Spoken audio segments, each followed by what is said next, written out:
What you're about to experience is one man's quest to see beyond the tumultuous period we're in and to envision what lies just beyond our grasp, yet well within our reach. Welcome to Larry Rifkin's America Trends, where the future has arrived, and it's just in time.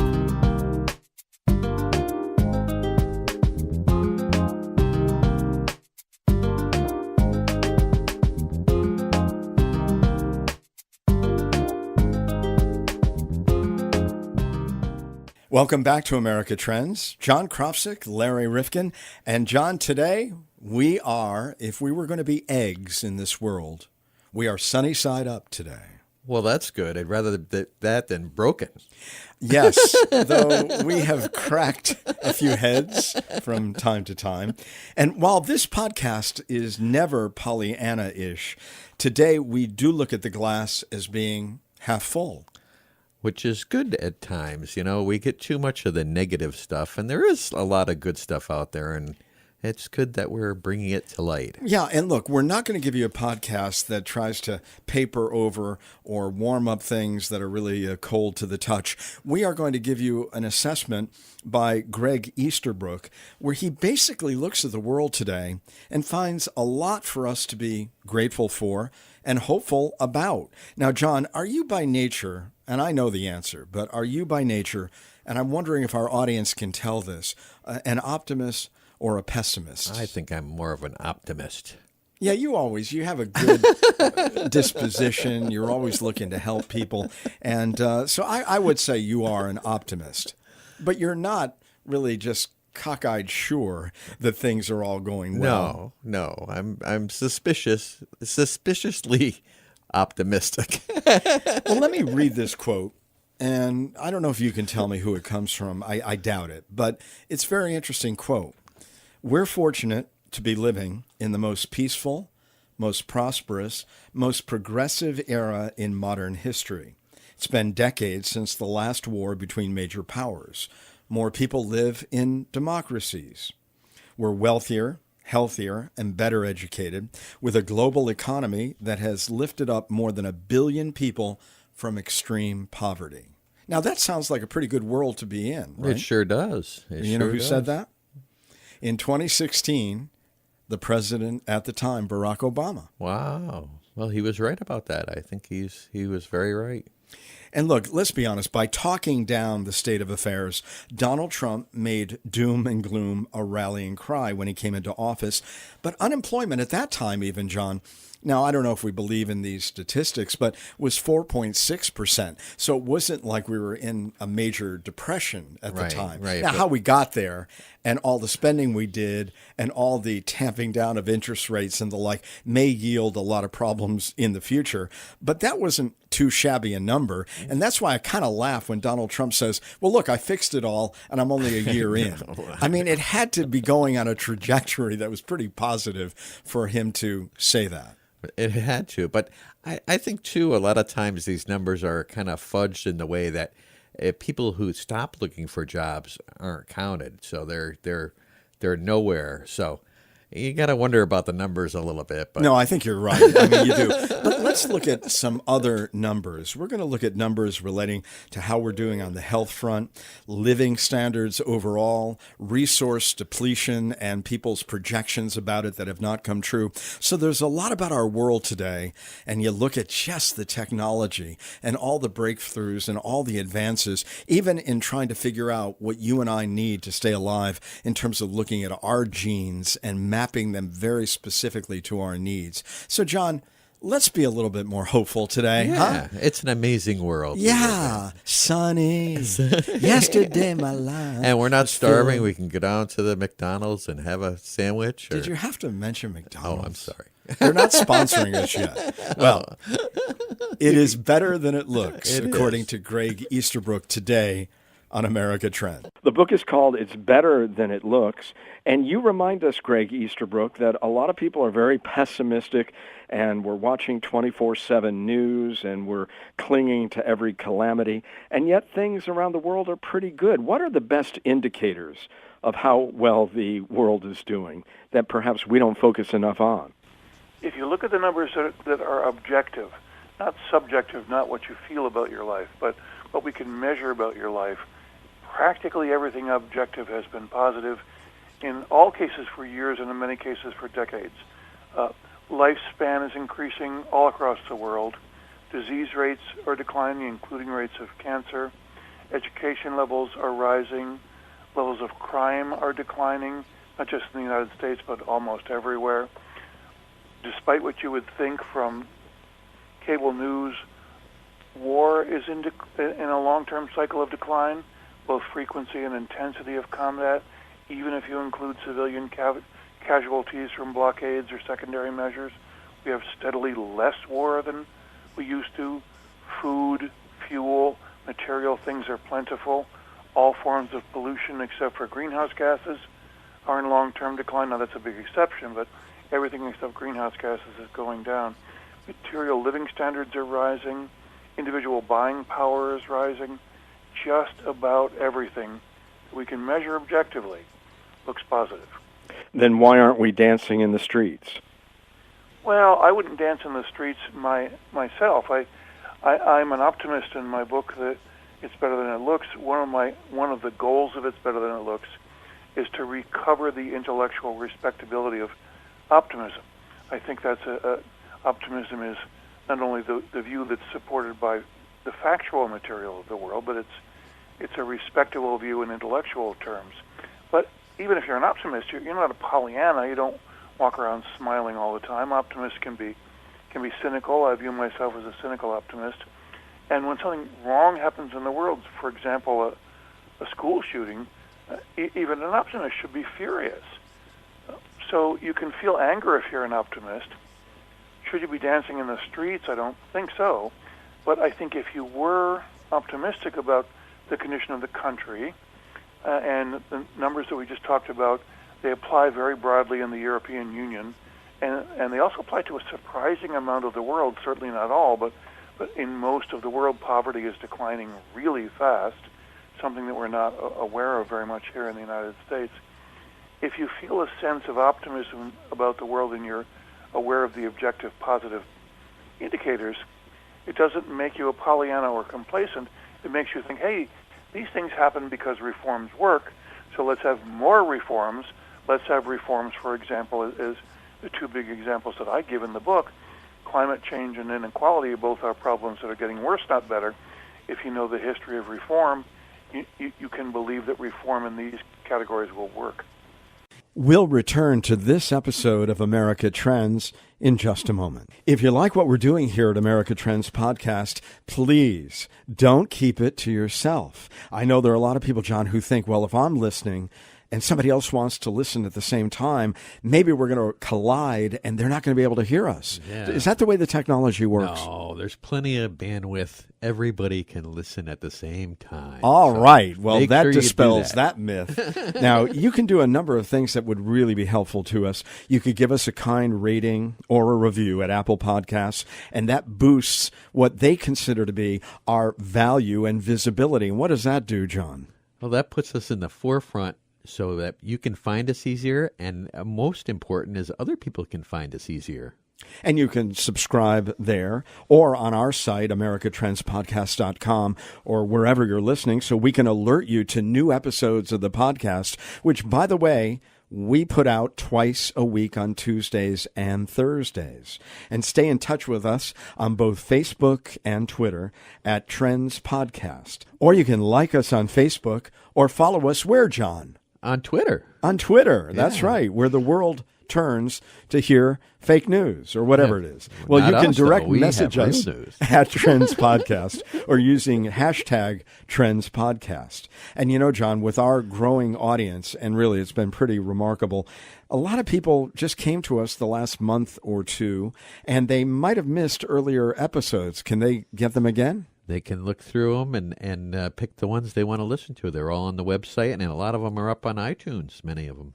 All right. Well, listen, there's lots of material to listen to. We hope you have the time, and we'll lend it to us because we try to make it worth your while. And thanks so much for listening. And tell your friends. We now return to this episode of America Trends.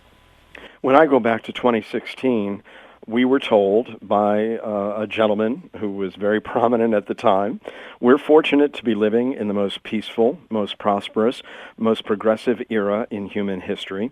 And he added, it's been decades since the last war between major powers. More people live in democracies, we're wealthier and healthier and better educated. And of course, that was our president at the time, Barack Obama, and he was replaced by a man who told us that we were experiencing American carnage. What does that say, though, about the psyche of the American public? That's a very troubling question. I begin, it's better than it looks, by saying by describing the fall of 2016, where maybe you liked him, maybe you didn't. Barack Obama, the president who was leaving office, you can certainly say that the Democratic Party chose a weak candidate in Hillary Clinton to replace him. But what had he accomplished? He, not personally, but he had represented a country that was on positive trends in almost every category. And Obama said shortly before the 2016 election that if you had some ability to pick what year in which you were born, you could pick any year in human history, your best choice would be 2016. That's clearly true. And yet, Donald Trump convinces 63 million Americans that, in his words, this is a Trump quote just before the election, the country is in the worst shape that it's ever been in. He would say at every campaign stop, everything is bad, it's always down, down, down. 63 million people believe that, despite the evidence of their own eyes. And it tells us a few things. One is that human beings are inclined to feel self-pity. We want to feel badly about ourselves and our circumstances, regardless of what's going on. I think it tells us that we live in a generation where elites, by and large, politicians, fundraisers, lobbyists, etc., where they feather their own nest by claiming there's some kind of doomsday happening in order to shift attention from the many concerns of average people, which still need reform in a lot of areas. And I think the third thing that happened in 2016, of where objective barometers were positive, and yet we elected a guy who told us there was American carnage, is that we're living in a world where people get their news from their phones. And what's emphasized, not just in Facebook that's in the news right now, but in almost all phone-based media, is extreme exaggeration of negative stories and social discord and anger, because that's what makes you look at your phone. So if you're looking at a phone for news, instead of reading, yes, newspapers are perfect, but instead of not perfect, but instead of reading any credible newspaper or watching any credible evening newscast, you believe that the world is falling apart. And Trump, whatever else, whether you like him or don't like him, whatever else he is the single best self-promoter in all of world history. And he accurately understood that what you can trick Americans into believing right now is that everything is incredibly horrible, and that's how he got elected. And that ability to trick people into believing that continues to plague our nation. Our guest is Gregg Easterbrook. It's better than it looks, reasons for optimism in an age of fear. And Gregg, are these trends that you're seeing really things that we should rest on or be weary of, whether we've got the right numbers? For example, life expectancy in the United States seems to be slipping a bit. We see also that although we have more democracies than ever, some of them are faux democracies. Many are strongman democracies, and there is a worry that maybe we're backsliding there, in part because the United States is not really showing support for democracy around the world. Is this anything that we should take a great satisfaction in, or be very mindful that even the positive trends are subject to revision? Well, there's a huge number of things to worry about.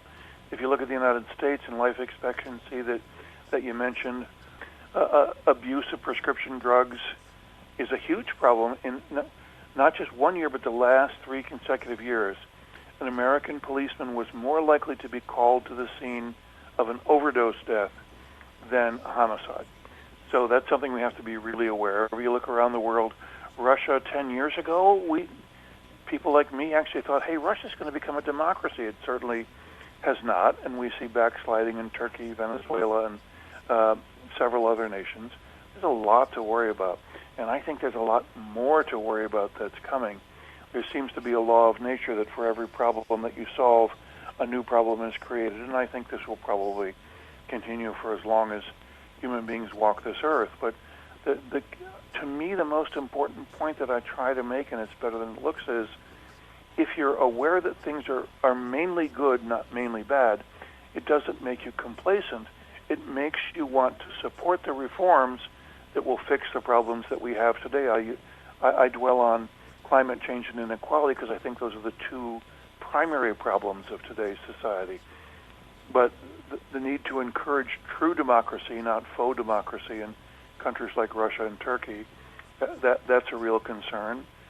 And the worry that our public health will take some kind of step backward because of misuse of prescription drugs and other problems, those are real concerns too. When we go back and we look at the predictions of Dr. Paul Ehrlich many years ago, in your book you say resources have not been depleted despite the incredible proliferation of people, vehicles, aircraft, and construction. Of course, we're using a lot of oil and gas to make certain that we can drive these economies, and those are some of the resources that we're finding more of. But regardless, that whole notion that we have too many people and we just can't sustain ourselves, we're finding is not necessarily the case. That has to be, in general, a very positive development.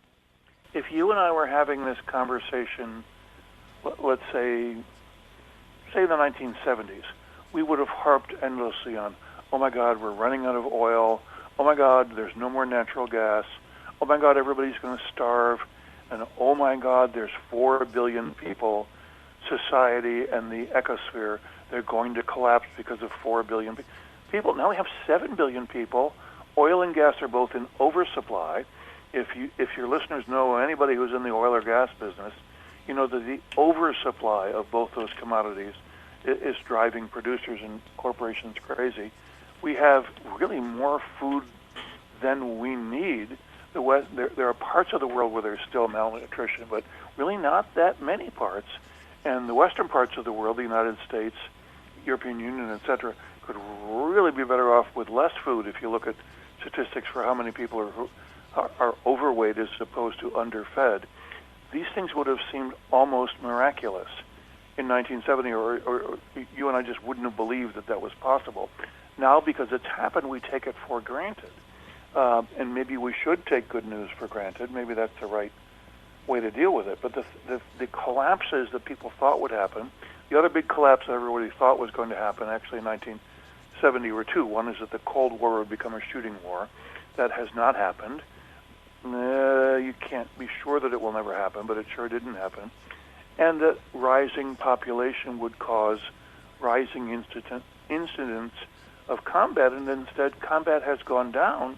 Violence overall in almost every nation, not every single one, but in most nations, violent crime has gone down, even though there's more people all the time, and there's a lot of guns in the world. So we look at these things that we expected to happen, almost none that were bad, almost none of them occurred, and yet we take all that for granted, and we complain constantly about, I would dismiss Donald Trump from this conversation because I don't think his complaints are factually based, but people who are smarter and are looking at facts complain endlessly about smaller and smaller problems rather than looking at the big picture. Well, you point out job growth has been strong, pollution, discrimination, crime. Most diseases are in an extended decline, living standards, longevity, education. So do we prop up things like terrorism and really put such a light on them when they may not be quite as dramatic in terms of their potential devastation as some would like us to think? Well, terrorism is horrible. There's no way you can describe it as other than horrible, and it's difficult psychologically because it's a force we can't control. Far more people are harmed by car crashes than are harmed by terrorism, but we have common sense understanding of what kinds of things are dangerous and what kinds of things are safe when you're driving or riding in a car. We don't have any common sense understanding of terrorism or biological weapons or things like that, so we tend to we tend to fear them in a way that we don't fear them much more realistic threats like being in a car crash. But also think about how our media is structured. Not just both social media and cable news, and polls of the last 10 years show that Americans get far more information from social media and cable news than they get from any, say, daily newspaper, which was the traditional way to get at least relatively accurate information. Social media and cable news constantly emphasize crimes, fires, emergencies, and terrorism. You turn on any cable news channel, whether it's left-wing or right-wing, you see some bright red flashing bar at the bottom saying, warning, warning, warning, danger, because that's what gets people to watch. You don't find the same thing in serious magazines or in serious newspapers, but increasingly people don't read serious magazines and serious newspapers. They watch cable news and they look at their phones, and their phones draw attention to themselves by exaggerating problems and pretending that there's no progress. And so what happens, we find a society, to use the same example again in 2016, 63 million Americans believed that the country was going to hell in a handbasket and that there was no progress. And where'd they get that idea? They got that idea from their phones. And they also got that idea from both parties. You remind us that it wasn't just Donald Trump. You had Hillary Clinton, you had Bernie Sanders bemoaning that the U.S. had been destroyed by the wealthy, poisoned by greedy corporations. So the left and the right are trading on this bad news and this pessimism. Oh, absolutely. If you think back to the summer of 16, Bernie Sanders almost knocked off Hillary Clinton, this heavily favored insider who had the Democratic Party primaries basically arranged so that it was all but mathematically impossible for her to lose, and she almost lost. Well, who did she lose to? She lost to Uncle Bernie, She lost to Uncle Bernie, a guy who relentlessly exaggerated the condition of the country in the most negative possible ways. The economy has been destroyed, corporations are poisoning us, the poor, blah, blah, blah, blah. Bernie Sanders wasn't even close to accurate on most of his claims, and yet he was a huge hit. When you think about the two things that you think of Trump, to use those two examples, Trump and Sanders, Trump from the far right, Bernie Sanders from the far left, both wildly exaggerating the condition of the country. Well, why do they do that? One is because they were trying to call attention to themselves. Suppose you or I had been a candidate in that campaign. If we had calmly said, well, we have a lot of gradual incremental progress and we need to have more, nobody would have voted for us. But the other reason the extremes of the far left and far right exaggerate harm and doomsday is if the country really is falling apart, then we need, if there really are zillions of people trying to fight their way in, then we need walls, for example. If the country is falling apart, we need to take an extremist of the left or right and put him on a throne and put him in charge. And that's what both of those guys wanted, and that's why they campaigned the way they did. The hollowing out of the center in American politics has had many implications, that being one of them. What about these soluble problems, inequality, climate change? You have some ideas about what we can do. So you feel that those problems that remain, and they are, difficult, that they are something that we can solve. Oh, I spent a full chapter in It's Better Than It Looks on climate change and on inequality, because for two reasons. One, they're both obviously important problems. They're both problems that I think we can solve. We don't have to give up on. Climate change is, I started to say, the easy problem to solve. Easy is an exaggeration. But I think there are many practical solutions to climate change because it is fundamentally an air pollution problem. It's caused by air emissions of greenhouse gases. And the previous two air pollution problems, smog and acid rain, both of them were solved much faster and much more cheaply than anybody ever would have guessed. I think greenhouse gases can be fixed too. It won't be easy. It won't happen overnight. But if there was a national commitment to addressing the greenhouse gas problem, I think we'd get very rapid progress, which is exactly what we got with smog and with acid rain. When you look at inequality, there isn't an easy, again, I shouldn't use the word easy, but there isn't an obvious fix like there is with greenhouse gases.